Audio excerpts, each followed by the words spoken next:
New topographics photographers are some of the first instances of a kind of art photography that generated interest in the larger contemporary art world, and that seems to me very significant. One of the most important things to me about their work is that it suggested that landscape was a suitable place for social inquiry. When you first encounter some of the work in the New Topographics exhibition, there is a kind of shock there. In some ways, it's very full, but at first glance, it looks very empty.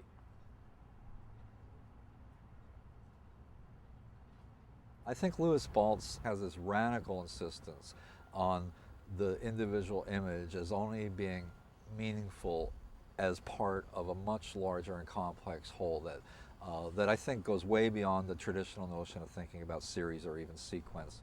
I first encountered the term topographic when people at my grad school were talking about my work, and then I sort of, these things lined up in my mind later. But I knew some of the work of Louis Baltz and Robert Adams. The first photographs I made that became part of the Westward project, when I first saw them as images, those railroad cuts they looked exactly like the photographs I made a few years earlier, standing inside Michael Heisert's double negative sculpture outside of Las Vegas, Nevada. And I was really struck with this idea of earthwork and what that means. Landscape for me was really about some sort of interrogation about human values. It was never about, or never only about, say, geology or beauty or those things are all great, but that's not what attracted me to it.